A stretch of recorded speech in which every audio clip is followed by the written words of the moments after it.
Hello and welcome to today's episode. Today we are joined by my coach, Shelley Bosworth. She's a business and mindset coach. And we talked to Shelley about her journey from employment to business owner. And we also talk about redefining success and what success meant to her, and remembering what we're doing it all for. And of course, it wouldn't be a session with Shelley without talking about mindset. And we talked a lot into confidence and courage and how the two go hand in hand. So let's get on with the episode. Hi, I'm Cheryl. And I'm Dan. And welcome to our podcast, where we talk to real people about real problems in real situations. Grab a cuppa while we talk founder life. So, welcome, Shelley. Thank you. Cool. So we usually start off by getting to know you a little bit. So do you want to tell us a little bit about your story and your journey of how you've got to where you are today? Of course. Yeah. Thank you for having me here. So I am Shelley. So let's give you the really swift version of the story. So my background is corporate, 25-year corporate career behind me. I know, don't look old enough, Dan. Had no great desire to run my own business. It wasn't something that was on this, this list of goals in life I wanted to achieve. I very much had I want to have a nice house, have a nice car, have lots of money, nice handbags, nice shoes, all the things that, when you're 17, 18, you decide are really important in life. And I worked my butt off, climbed the corporate ladder and did pretty well. So I worked across retail and hospitality. And was at a fairly high position. So if I then fast forward to about 38 years of age, heading towards the big 40, I had no intention of getting married and I had no desire to have children. That sounds a lot more harsh than it actually is, but just wasn't something I was really that interested in. No. But then I met the man that went on to become my husband. So met Mr. B, as he is known, and we got married. And in a good way, but with let's say a series of unfortunate events, as Lemony Snicket once said, and a lot of stuff kind of happened from that moment. So we got married back in 2015. As I said, I was heading for 40. I had a bit of a health scare of my own. It was just a scare, but it was kind of one of those first moments of, oh, hang on a sec, I'm not as indestructible as I thought I was. And 4 days after our wedding, my husband's father was diagnosed with early onset Alzheimer's, and he was 63. So essentially the next 2 to 3 years of first 3 years of our married life weren't quite how we planned. My father-in-law deteriorated quite quickly. My in-laws were living in Italy, so they came back to the UK, and the next 3 years were really all about supporting the family as we went through that. Now, by this point, I had turned 40, and anyone that's gone over the 40 barrier, I know so many people that go like, my life began at 40, because we just start looking at things very differently. And going through that experience as well really did get me looking at life slightly differently. And I guess everything that I thought was really important, I realized probably wasn't that important, given that my important list, if you remember what I just described, was a list of material things, basically. My father-in-law sadly passed away in 2018. By which point I was, 42, let's say. I don't know, timing, me and years aren't very good, but it's not important. But what I definitely was doing was questioning a lot about life. And so I worked with a coach. And in that process of working with a coach, I got a bit more clarity. But what I actually did was come out of that saying, I want to do that. I want to be a coach. Now, I should caveat at this point, my corporate career, I had big teams of people. So what I loved the most in my work was leading teams, supporting and developing others to go and do great things in life, in the business, but in life as well. I was always, very much about my team. So this started in the background. I started to explore, how could I become a coach? What would that look like? And I thought I would do that just to support my corporate career. As I said, my father-in-law passed away in June 2018. 9 months later, my mother-in-law was diagnosed with terminal cancer, and she passed away 12 weeks later. So we lost both of my husband's parents in less than 12 months. And the upshot of that was we just threw everything up in the air and said, look, what is really important in life? What do we want to do? And I said, I want to do this coaching thing. I really, really want to do this. I love it. I think I'm really good at it, which is not something I was very used to saying. and actually what would it look like to start a business. And that was 2019. So I qualified as a coach in the summer of 2019, shortly after my mother-in-law passed away. And I stepped away from my corporate career, that 25-year corporate career, at the back end of 2019, and thought it'd be a really good idea to start a coaching business in January 2020, just before the world went mad. And so I did. That's what I did. And of course, we all know the world did go a little bit mad. And I won't bore you too much, but the world went a little bit madder for us, because then my husband was made redundant in the summer of 2020 at the height of the pandemic. So we went from 2 big corporate roles to one quite small and hopefully growing business. And I nearly went back to work so many times. I thought it would have been easier. I'm glad I didn't. But here I am. What are we now? 3 years later, just stepping into year 4 of the business. I've evolved. I've grown hugely. I've learned a lot. Resilience is a strength of mine, thankfully, after those few years. And I get to help mainly women, although I do work with some men as well. I work largely on mindset. So my mantra is helping you get out of your head and out of your own way to achieve your goals in life and business. And I am so passionate about helping people understand the power of their mindset, the stuff we don't get taught at school, which we should. That's a whole other conversation. So yeah, here I am. That's how I get to be here today, 3 years later, with Shelley Bosworth Coaching, doing all right and loving almost every moment of it. That was the whistle stop talk. How's that? Caveat, almost. Well, I think we've got to be real. I love that I get to do this every day. I really do. I mean, I feel grateful every day that I get to do this, because not everybody finds their thing. But let's be honest, there are some bits. In fact, Cheryl and I were just talking about it before we came on. There are some bits that just aren't my zone of genius, and quite frankly, if I had more money in the pot, I'd be offloading everything. And I just want to coach. All I want to do is coach people. But running your own business doesn't work like that, does it? We have to wear a load of hats. And so, yeah, almost every hat I like, but not every single one. Look, that is totally normal. God, the amount of times I've just, well, I think my mantra, I'm sure more than one person's heard this, if it wasn't for HMRC, my job would be amazing. There we go. Yeah. But away from that though. No, not really. No, a little bit of a tough one to get away from for you. Yeah. So, obviously, that is quite a lot of things going on there. But one of the interesting things you said, and it'd just be interesting to get your perspective on, is that. So, how did you find that transition from a corporate background to, as you said, small business? Do you know what? Initially, I think it's when you look back, you realise how difficult the transition was. So, it probably wasn't helped by the fact that I did it just as a global pandemic hit, and we all had to kind of stay in our houses. The first couple of months, it was almost like I went into this, right, I'm going to rebel against everything I know from corporate life, okay, because I'm my own boss now. I don't have to follow anyone else's rules. Turns out I quite like rules, and I quite like structure. And and it's probably why I was quite successful in my corporate career. So actually, one of the very first learnings was, you don't have to put all that in a box and push it to one side. And it took me most of my first year to really realize all of that, if that makes sense. I often talk about how, like, when I first came out of corporate and into this world, I totally came away from LinkedIn. LinkedIn has never been my favorite platform, but I kind of hid from LinkedIn because that was my old world. And in my new world, I was on Instagram.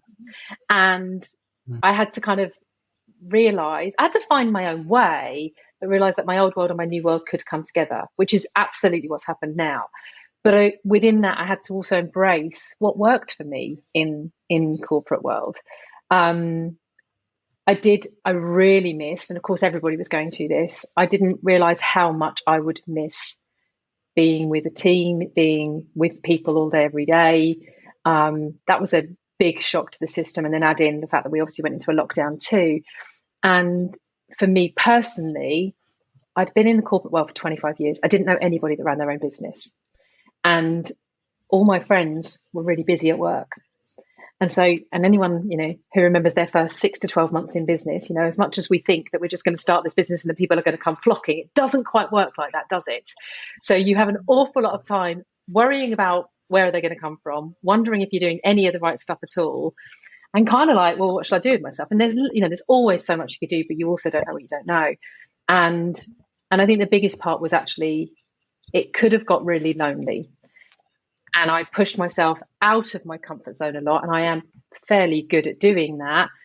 Kind of goes with the territory of the job I do, to meet people who were in similar scenarios, not other coaches necessarily, but to go and connect with other business owners.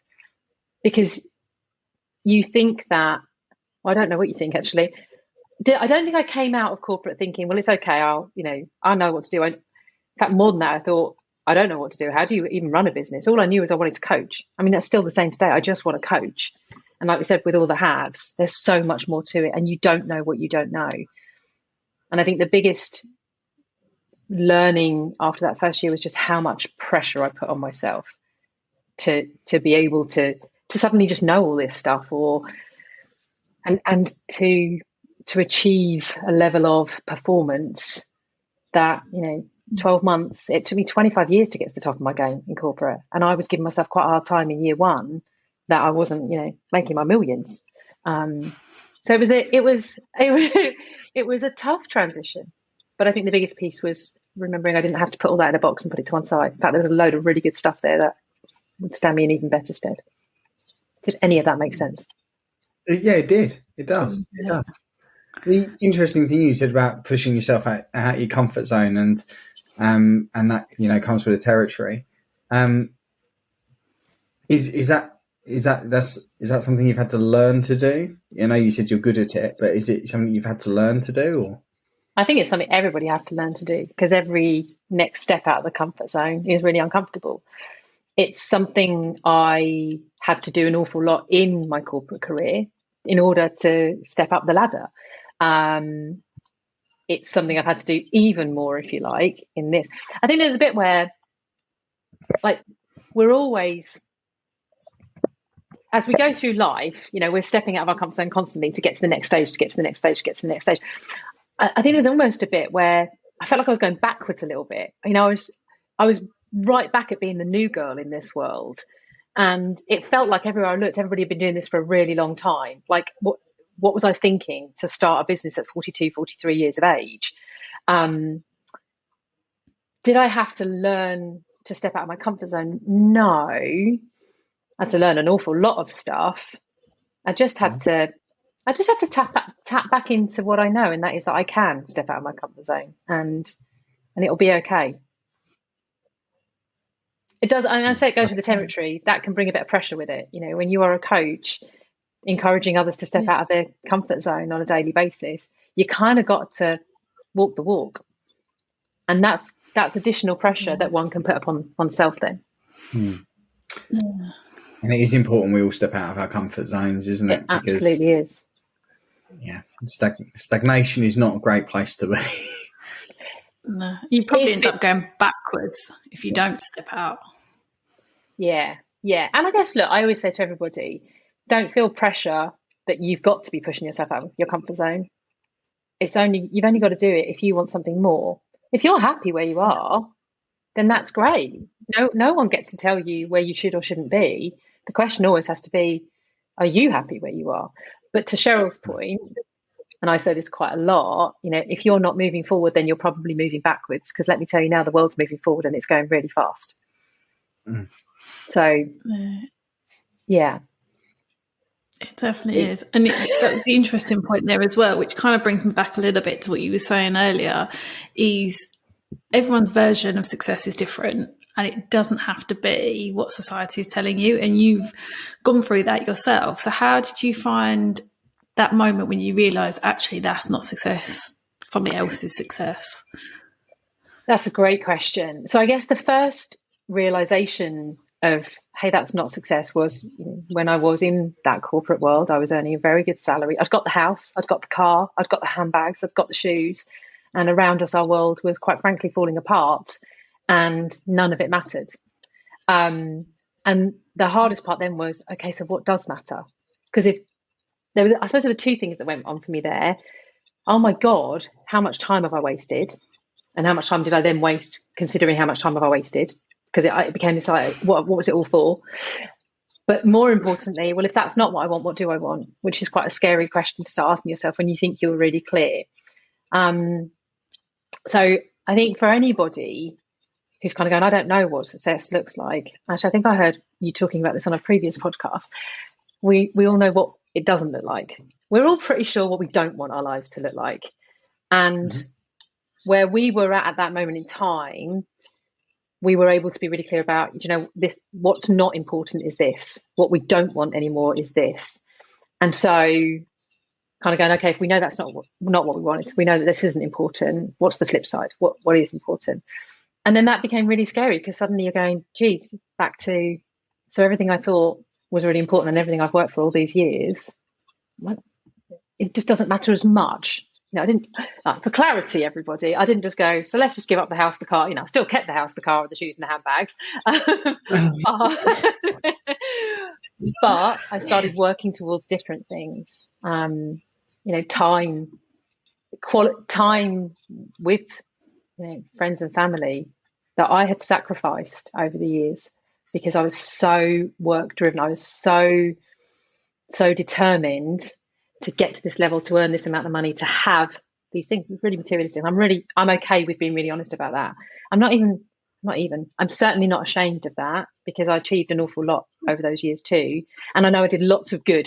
Just want to be really clear about that along the way. But my priorities are very different now. But I still like nice handbags, nice shoes, and I'd like a nice car. I think the thing is, it's things are meant to happen for a reason. So the fact that you were so driven in your corporate career and you got to where you got to means that you've got all that experience under your belt to help you in your coaching career now and to help others to achieve those levels of success. Levels of success. That is a tongue twister, that word. You have to be really careful with how that comes out. You are so right. I've had many people say to me, do you wish you'd realised earlier? Do you wish you'd started coaching earlier? And wish is probably the wrong word, to be fair, but no, because I wouldn't be anywhere near the coach I am now if I hadn't had that experience, if I hadn't lived the life I've lived, if we hadn't, if I could click my fingers and bring my in-laws back for my husband, well, for me as well, actually, they were pretty damn brilliant people, I would. But if we hadn't gone through that, I would not be sitting here talking to you now. I would not have started my business if we hadn't lost both of them, because we accept and normalize very quickly, and we very often we make the best of what we've got. And let's be clear, making the best of what I had wasn't difficult to do. I had a pretty nice life, but going through what we did just got us kind of thinking about different things and back to what's important. And me saying, well, actually it was my husband that said, if you don't do this now, I don't think you ever will, because we'll really quickly just go back to normal. So yeah, everything we go through, you said, it happens for a reason. I think, nothing is done to us. It doesn't always feel like it when you're in it. And I can 100% say, I remember kind of just like, really, how much more can you throw at us? But everything I've learned as a result of that has made me who I am today. And I hope that that's nothing but benefit to every woman and man that I work with now. Yeah, definitely. Well, it's definitely helped me. I'm selfish hat on, it's helped me. So you're all good. But it's interesting, isn't it? Because as you said, there was that moment where if you don't do it now, you wouldn't do it. And you said that if you found it earlier, you might not be the same coach and everything else. But then if it happened earlier, it might not have been a coach that you wanted to explore. It could have been something completely different, couldn't it? So it may, yeah. And we can spend an awful lot of time looking at what if, like one of my favorite films is Sliding Doors. Okay, what a brilliant film as an example of, a split second can change everything. But every decision we make, every choice we make with the best intent and with the resources we've got at that moment in time. And, you know, if I hadn't made a bunch of the decisions I made in those previous 20 years, I wouldn't have met my husband and I wouldn't have experienced anything of what he's now gone through. So, look, you know, can't change it, can't change the past, can change the future. It's all about every decision you make in every moment you're living right now. That's kind of how I view it. I like it. I like it too. You can either take what you've been through and help it shape how you go forward, or you can dwell in it, can't you? And then whatever has happened is just going to make you worse. So use it, shake it, shape it as you go forward is my mantra. Absolutely. Well, sitting on those things and thinking about it and procrastinating over it and whatever else for too long just can build guilt, resentment, anger, all feelings that you don't necessarily want to be sitting on. Absolutely. And actually just keep you on the Ferris wheel going round and round and round. Oh, and haven't we all sat on that Ferris wheel? Let's just be really honest. Oh, yes. We all sat on that Ferris wheel. Everyone gets a ticket for the Ferris wheel. It's just when you get off. Yes. Absolutely. Yeah. That's one common talent across the world. That and the spiraling, catastrophizing spiral, which I'm also extremely good at. Oh, but who isn't? I don't know. Like, I know Cheryl gets to listen to this way too often. I know, but you know, coaches have coaches too. I'm human, and you know, we in the coaching industry, which is a noisy industry as it is, you know, it can be perceived that we've all got our kids and we're living this, you know, the life of our dreams. Don't get me wrong, I'm sure people are living the life of their dreams, but they're also not telling the whole truth if they're not being honest about the stuff that goes on behind the scenes. We all have those days. Our brain is wired to protect us, and self-preservation means we think the worst, because if we think the worst, if the worst happens, we're okay. So you know, if you think about it, I always use the example of, you know, when you get like a WhatsApp from a friend you haven't heard from for a few days, if you're really honest with yourself, the first thing that instantaneous thought is, oh my God, what's happened, or what have I done? Now, if that's just me, then okay, I'm okay with that just being me. But that is what I get. Okay, it happened to me yesterday. I got a WhatsApp and I was like, and I had this moment. What have I done? And then it's like, I haven't done anything. I mean, like, a fact. I haven't done anything. I haven't done anything wrong. I haven't spoken to her. I can't have offended her. I haven't spoken to somebody else. You know, there was no reason for me to jump to that. But that's what we do. That is what all of us do. That is how our brain is wired. And it's becoming aware of that and noticing it to get off the Ferris wheel that we have to learn to do. And we're not taught that. In fact, we're conditioned to believe, well, that's just how it is. Because you know what? You know, most of the time, the world's a pretty damn tough place, isn't it? Quote unquote. So is it any wonder we go into the spiral of catastrophe? Because that's what we're kind of told is, you know, how it is. Life's tough, don't you know? Lovely. I could bring out all the phrases now that we're learning to use.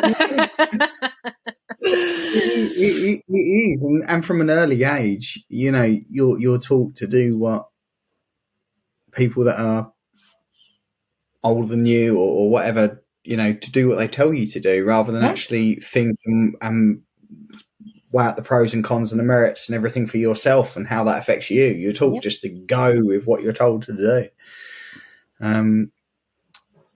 So no wonder as adults we end up a little bit feeling around in the dark, because guess what? No one tells you what to do anymore. It's just No, and you're absolutely right. Like, you know, I talk about children an awful lot. I don't have children, but I use children as examples all the time because, you know, children simply absorb everything that's around them, everything that they're taught, and they've got no reason to question it.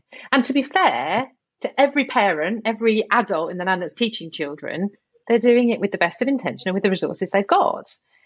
And it's not until we start moving into adulthood and have our own experiences and we start going, well, hang on a sec, that doesn't fit with what I've always thought, or I don't want it to fit with what I've always thought, or actually, even worse, what I've always thought isn't really working for me anymore.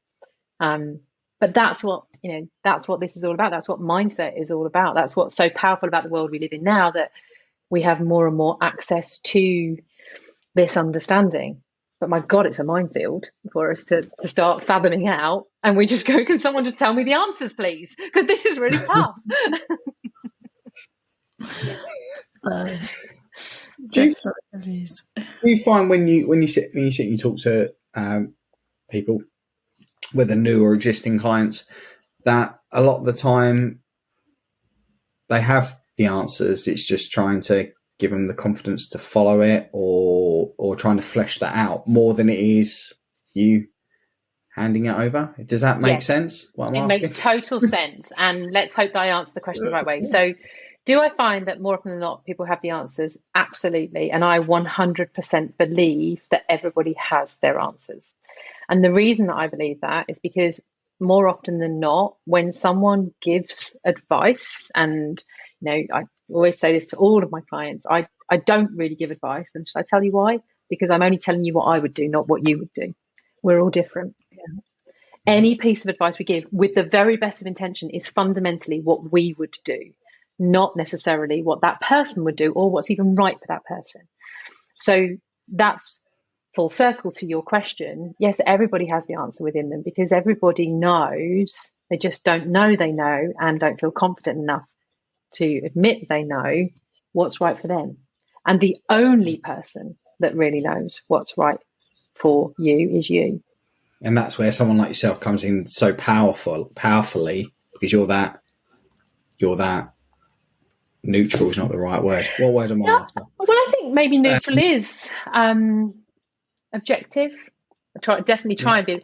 Essentially, what I do is I sit and I listen to what someone is saying, and I very often notice what they've said that they don't notice what they've said, and I play back an awful lot. Cheryl's nodding.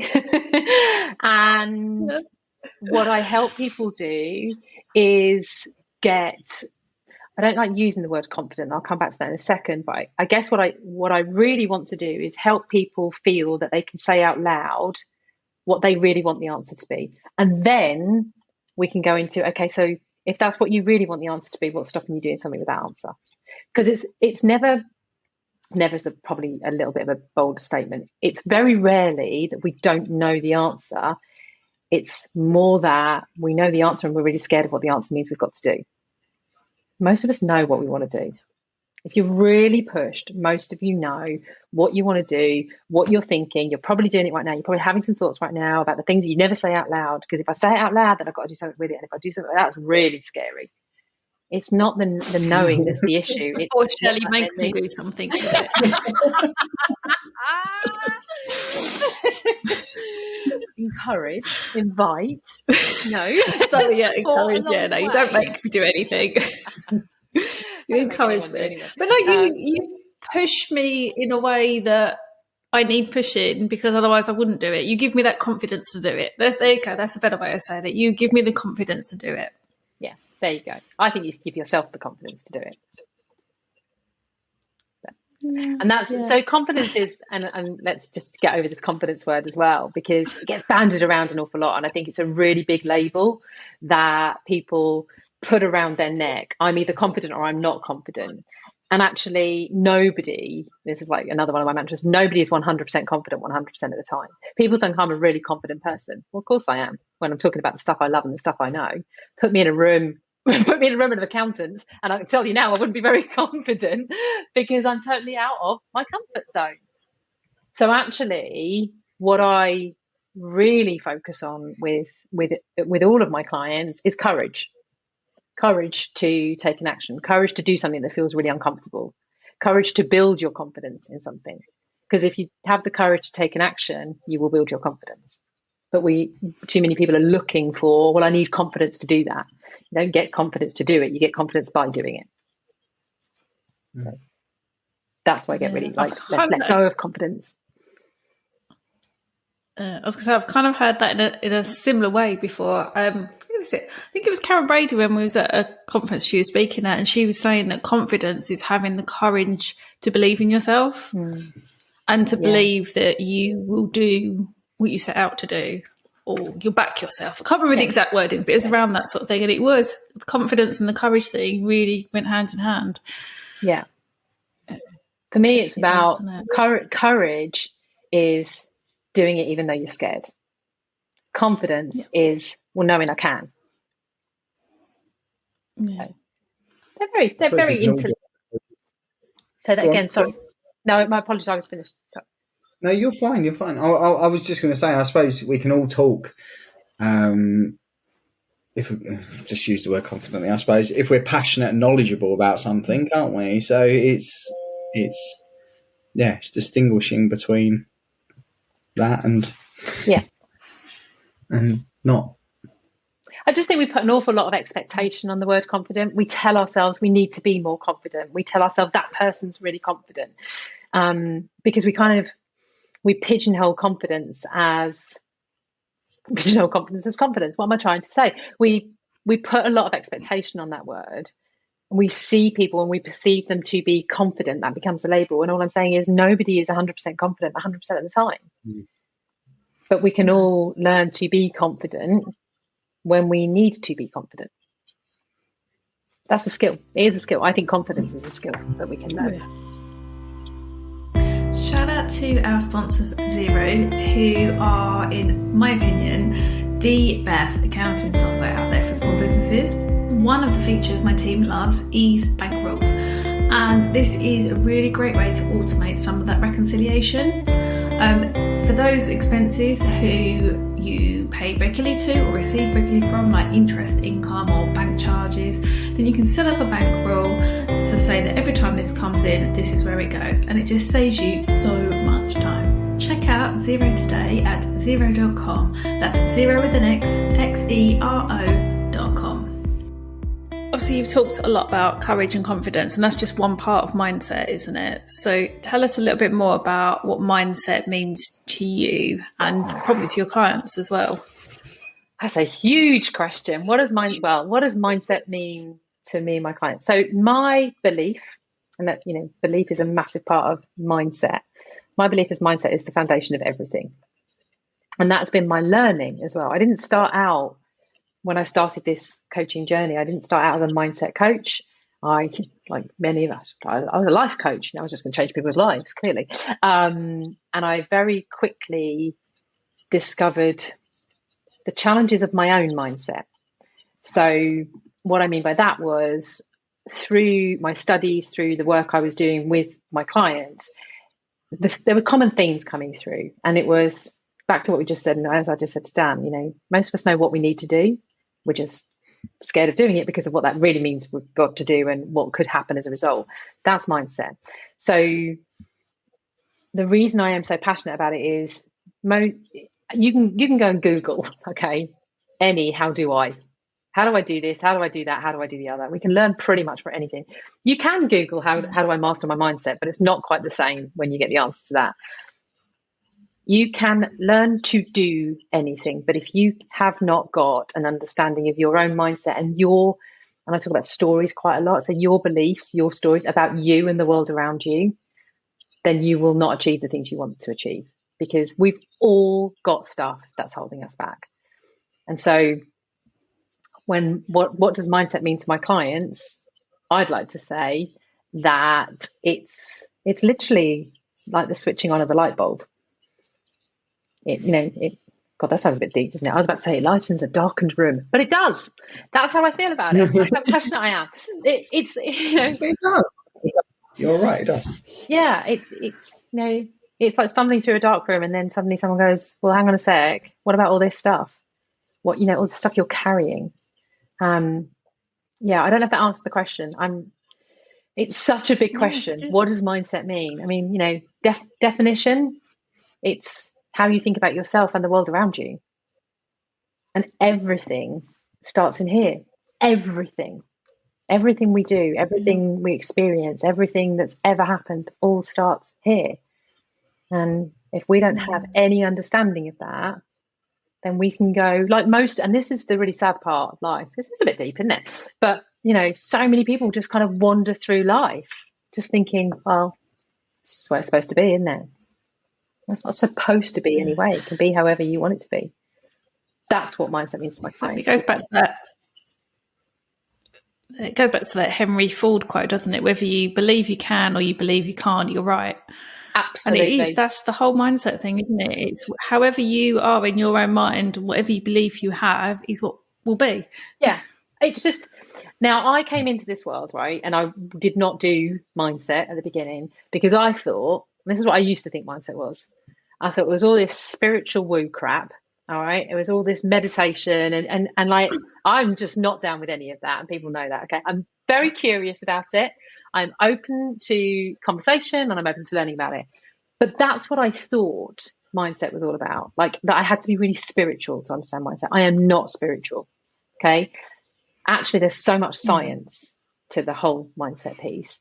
And the day that there were two really pivotal moments for me.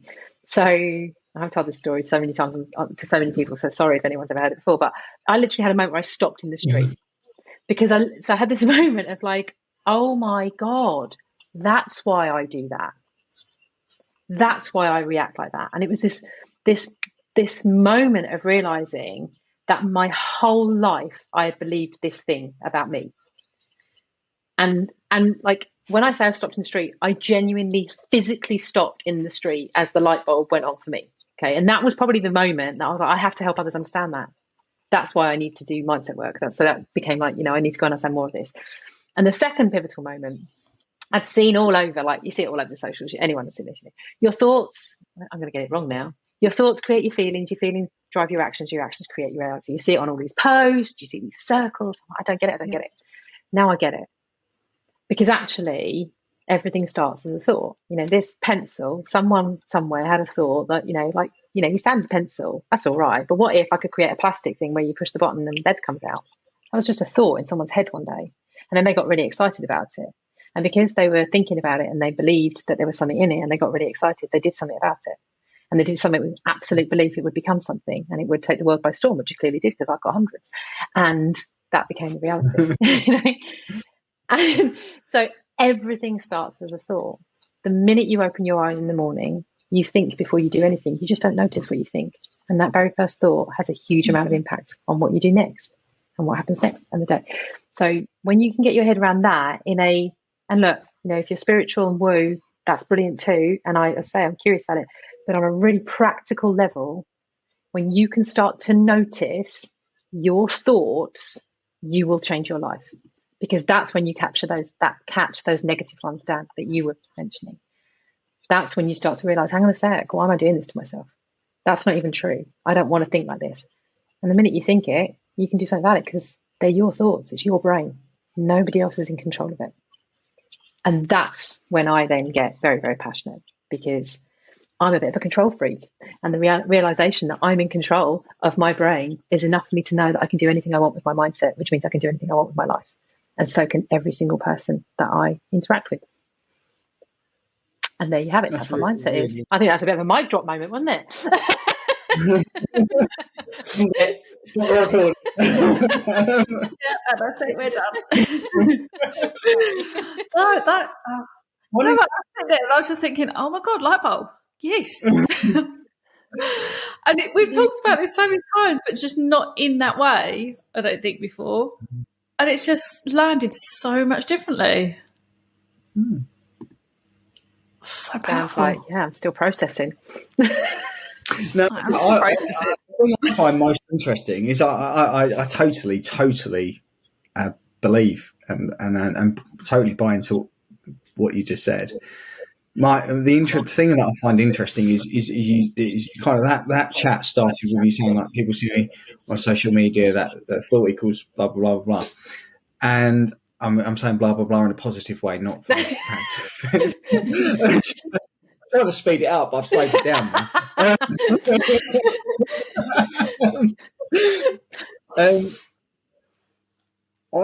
Do you find that when you talk to people that kind of get kind of bought into that kind of thing on social media and maybe keep scrolling, start to do the comparisons and lose the ability to be able to maybe think and have control over what their own thoughts and processes are? I think that can happen. Yeah, look, the social media conversation. Look, social media is a blessing and a curse. It's a wonderful thing, but if we let it, it can be a really damaging thing too. And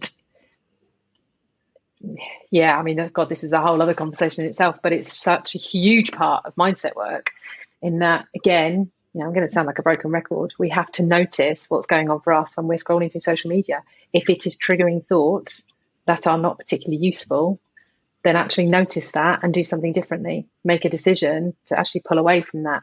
And I think that this is where, and I say, social media is a blessing and a curse, and it's a blessing. I've, built a business through social media, but equally, I recognize it can be really damaging for some, and that we can see these things, these statements, these wonderful, posts that say your thoughts drive your feelings that create your actions, and that will create your reality. And then we can go, I don't know how to do that. I'm clearly not good enough.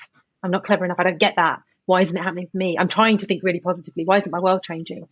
So, and this is where, this is why we have to put the work in to understand it more. And by it, I mean you can read all the books, you can have someone telling you all the stuff, but actually you have to learn, and it is a skill. And I have to work on my own mindset all the time. Okay, this never stops. I'm pleased to say, because it's my career. But it doesn't stop. It's like we said about comfort zones. With every level of growth, you're stepping out of your comfort zone a bit more. With every level of growth in every comfort zone, you're working on your mindset a bit more. And there are skills to it. There are ways to help yourself. And for those that can get caught in the social media cycle and then start thinking they're not even capable of doing that, just stop, just step back. I'm going to repeat something. It's really interesting as we're talking, and I'm thinking, I'm just joining the dots to the things we've already said. The only person that knows the right answers for you is you. The answer's not there in that social media feed that you're scrolling through. That post would, those posts should only be reminding you. Cheryl just said, we've probably said all these things 100 times in 100 different ways, and I've just had a light bulb. That's great. I can read the same book 4 times and I'll take 4 different things from it. That's the point. We all take different things from different sources at different times, dependent on where we're at. And so the social media scroll hole, if it's got you thinking, so it always comes back to notice your own thoughts. If it's creating not great thoughts for you, then change the action so you have different thoughts. Did that answer that question, Dan? I don't know if I did. Sorry if I went in the wrong direction there. You did. It did.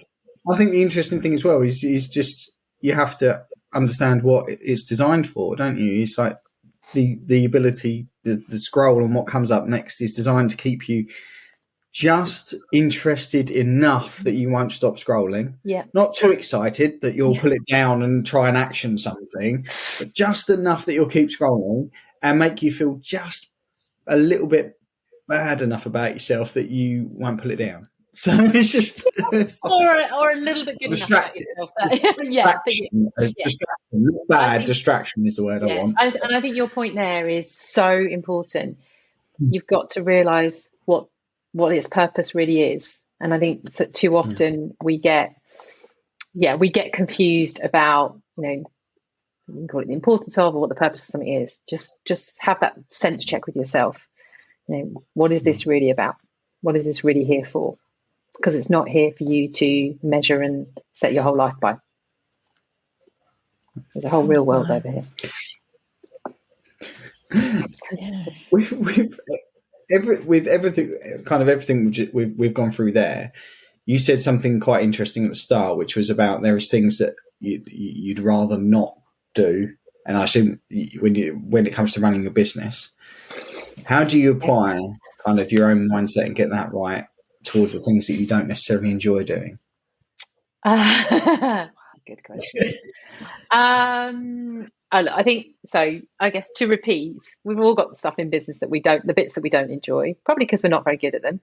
Okay, that's generally under the surface of it. Most of us don't enjoy the bits we're not very good at.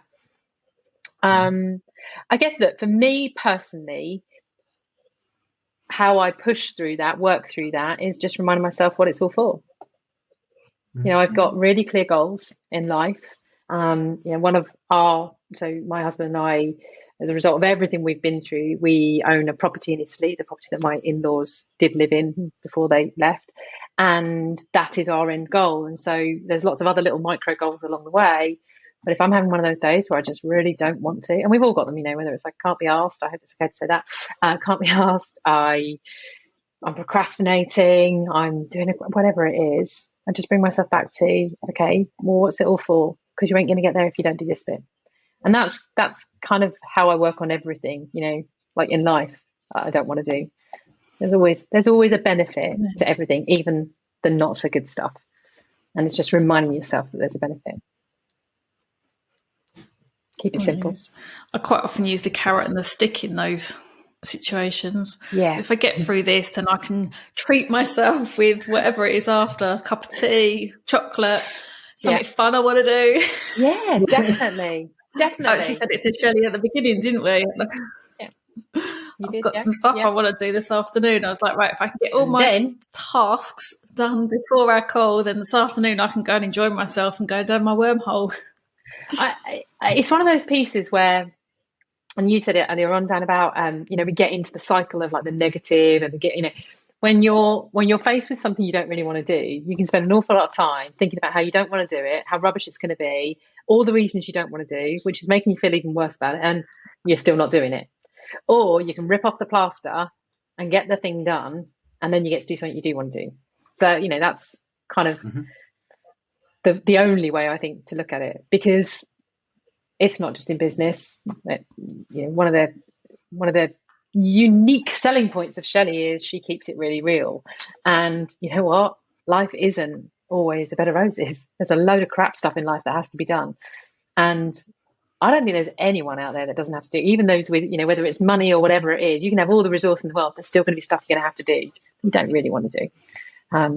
So find whatever way works for you. For me, I love what Cheryl just said, and I do also do that. I mean, it's a tough one when actually going to put a load of washing on is your reward for if you get this task done. I mean, there are days when that is literally if you do this, you can go and put the washing on, Shelley. You are not leaving this room until that piece of work is done. But then there's the bigger piece. So when it comes to the business, the bigger piece is like, what's this all for? I have a really clear end goal. But on the smaller pieces, there's a lot of rewarding that goes on too. It's funny, like, you think these business owners have got it all figured out, and you see all these people on social media, and it's just like, actually, no, we haven't. We're all just doing the best we can with what we got and getting there. And everybody has all these thoughts and feelings, and if they don't, they're lying. Oh, and that's back to when you said, remember what the purpose of this is. Social media is a highlight reel. There are very few people telling, and I don't mean people lying, but they're only showing you the good bits. No. There are very few people showing you all of it. And those that are out there that do that, and I'm just as guilty of that. I don't. Well, we were joking about camera settings behind us earlier. We do curate. Is that the right word? We do curate a certain amount of what people see for all the right reasons. But actually, I think it's when we have conversations like this and all admit, there's a whole load of stuff that goes on behind the scenes. I'm not putting that on Instagram for you to see, but I am telling you it happens. That's okay. That's better than some that I sometimes feel, and I'm not casting aspersions, don't even do that bit. So I just think it's really important we have these real conversations, just like you're encouraging people to have. It is important. I think we can all lose sight of goals, can't we? I mean, I was talking to a client the other day, and they're in a situation that probably people are probably thinking, well, why is this a problem? Because his income is quadrupled over the last 3 years. But he's now saying, one, every time a bit of money hits my account, I panic because of tax and whatever else. Two, I'm now so short-sighted and focusing on tax issues and whatever else, I'm losing sight of, well, what actually did I start doing this for in the first place? And three, I'm now at work till 9-10 o'clock. And I don't sit in the morning and do the revision with the kids like I used to every single morning. I don't do this and I don't do that. And I don't think people probably just see the fact of, right, he's got these 3 or 4 nice cars and bank balance and all that sort of stuff. But he's actively saying there, quadrupling my income's actually made me unhappy. So, I mean, and you do actually hear examples like that all the time. Not necessarily quadrupling my income and having all the cars, but actually losing sight of why I started this. And then I guess it comes back to that very, very early part of this conversation. What is success for you? and maybe it's changed. And I think it's really important that we check in on that. My story is my priorities changed. Everything I thought I wanted, everything that I thought success was, actually I realised wasn't really. I don't regret any of that, but actually it changed. And I think it's really important that we check in on that for ourselves on a regular basis, because it can shift and change. Or we achieve it and then we're like, well, now what? Well, I've got to keep going. When's it enough? There's so many questions that can come in at that point. But I hear conversations like that with business owners so often, and it's heartbreaking to hear, because actually in amongst all that, there's a part of me that wants to go, do you know what? Give yourself a damn big pat on the back, man, because look at what you've achieved as well. But yeah, for so many, it's like, another thing, when will it be enough? Is we're so focused on the next thing and on the next thing and on the next thing that we don't celebrate the steps along the way. Yeah. And that's something that we've worked on with me, I know. But I think it is really important to celebrate all those steps along the way for your mindset. And that's definitely why I do now, and I'm more religious about it. But it is recognising just how far we've come and checking in with yourself to make sure that your goals are still the same. And also at that point, looking at how far you have come, because, wow, sometimes it's amazing how far you've come and you just take it for granted or don't even acknowledge it. It is always important to have those in the goals in your own mind, because that client, what we just discussed, but what made me say that, you can become very short-sighted and very focused on things that are right in front of you, like there and then, rather than, as Shelley said, why am I doing this? I've lost sight of the reason why I started this in the first place. And yeah, you need to do that. Otherwise you go a little bit mad and around in circles, and you don't necessarily make the right decisions for you and to meet your end goals. Yeah. Because a decision based upon, I'm only using language I understand. A decision based upon purely saving tax doesn't necessarily mean that you can make that is the right decision for the goal that you wanted to achieve in 5-10 years time. They could actually be completely contradicting. Absolutely. Yeah. So true. Yeah. There's so much to unpack in all of that, but I guess the takeaways, as we're all sitting here saying, is actually be clear on what it's all for. Check in on, is it still for that? Check in on, actually, are you still going in the right direction to that? Because to your point, Dan, you could be going in completely the wrong direction. And actually recognize where you're at and where you've come from. Because that is a huge part of, massive in mindset. We get so focused, we get so caught in the short-sighted where I am now, we literally lose sight of how far we've come. And that can then become a real self-deprecating cycle, because actually, in that, I'm using your example now as well, it's all, I'm sure it can feel quite a negative situation he's in, because actually everything is actually what I don't even want. There's no recognition of, I'm sitting there thinking, God, that's a heck of achievement. How much went into getting to that place? Whereas it sounds like that person, and I know many people that would be in similar scenarios, all their focus and energy is in, but I don't want to be in this situation I'm in right now. There's not even any space to acknowledge and give a metaphorical pat on the back for all the work that went in to get to that place. The whole, I always think, not whenever I think of tax, but whenever I'm having conversations about tax, I think about, so when we talk about mindset, there's lots of work on money mindset as well. And actually the whole shifting your mindset to being grateful for having big tax bills, because it's another way of recognizing just how much you've achieved, rather than the feeling most people have, which is, oh my God, I've got to give it all to the tax man. Actually, you're only paying that big tax bill because you've done so well. It's a very different flip and thought process on it. So that kind of literally was jumping in my mind when you were talking about that tax. Equally, I appreciate that number is quite a big tax bill. Yeah. It's a very, very big tax bill. Yeah. So not the time for Shelley to be saying, well, you could reframe that in that I get to pay this amount of tax. Which is, But I still think it's important, no matter how big it is.